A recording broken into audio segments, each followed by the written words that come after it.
Okay, a little bit of a owner's manual. Good and bad. I've had problems with 3 stripes as well.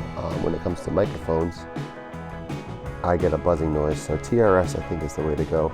That's what they're saying for headphone plugs as well.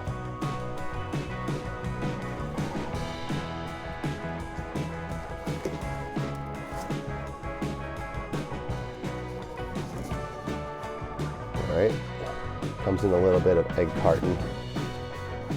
And let's take this off. Little dusty. We have, it's much smaller than I thought. We have the power supply, very large wall wart transformer here.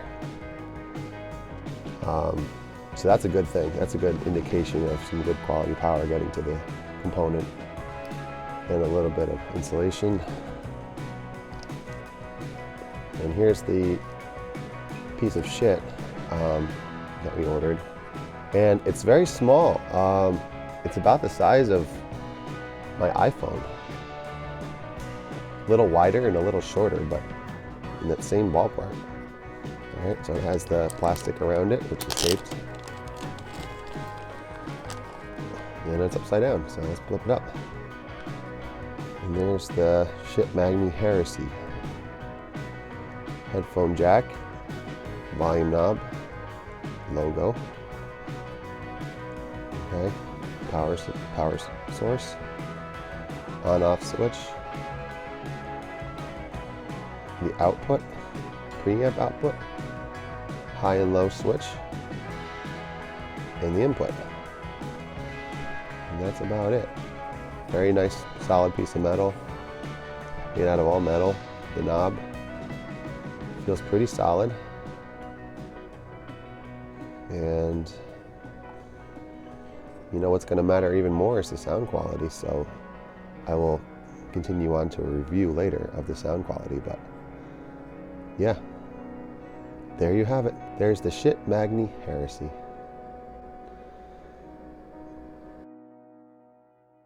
Alright guys, so I've been giving this a listen, the Schiit Magni Heresy. I was pleasantly surprised about how clean the sound was coming out of it.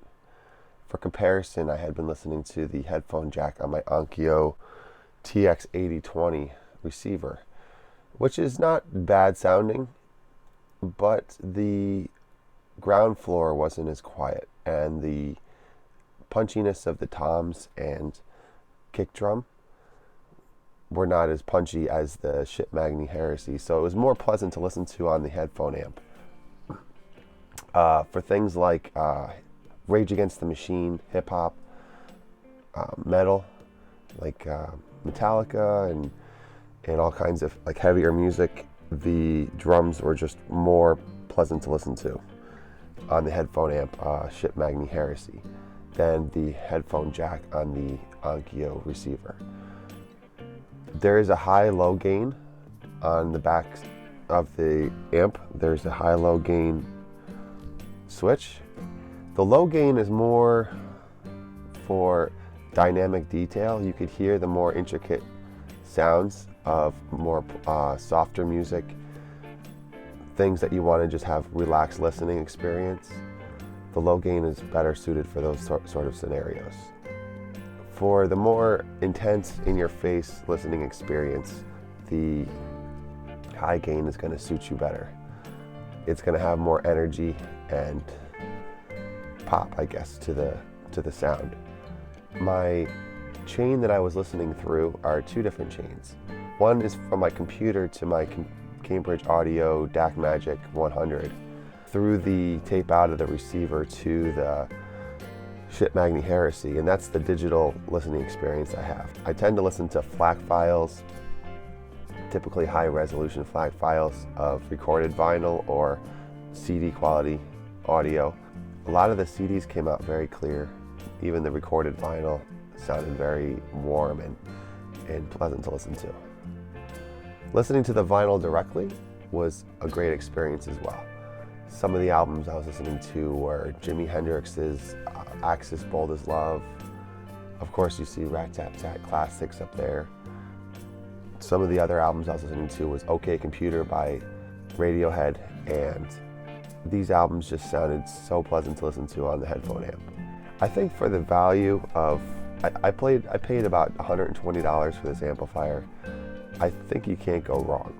The nice thing about it is it does have a preamp out, which is engaged by the headphone jack being unplugged. So if you unplug the headphone jack, you can route the preamp out to a set of active speakers or another amplifier. The construction build is rather solid. It's made of metal. The knob is very easy to turn, but very solid feeling as well. I did not hear any scratchiness in the volume knob. The temperature of the box is a little slightly on the warm side, but not too warm when it's running. So you can leave it on as long as you want, but honestly, I would just turn it off if you're done listening to it to save energy. The headphones I was listening to were the Sennheiser HD 650s. These are brand new for me, and I'd like to review these as well. But there's also plenty of other reviews out there on YouTube about these headphones. They responded fairly well to the amplifier. However, I did have a set of AKG K271 MK2s that are fairly old, but these responded very well to the amplifier. They're closed back headphones, and they're more studio headphones. They're more for recording, so there's less sound leakage into the microphones, and they're good for mixing and bass checking and balance checking. But these headphones responded very well, and I would say the sound was almost rival of that of the HD 650s. The HD 650s sounded more laid back and less in your face, but if you wanted that kind of in your face sound and louder sound, the K271s were really good. But this is not a headphone review, this is an amp review, but I'm just telling you how the headphones responded. Two different style headphones responded to this amplifier. Honestly, I don't have any other amplifiers besides my receiver to compare to, so the sound is obviously better than the Focusrite interface that I have seen below. The jack is a little broken on that one, so I can only get the left channel for the most part coming through on that, so I don't really use that headphone jack too often. But the sound is obviously superior to that. That is, the Focusrite headphone jack is more for monitoring purposes and less for listening purposes. Guys, if you find this video useful, please click the like button, and if you want to see more of this style review or unboxing or any of my other content, please subscribe. Thank you so much.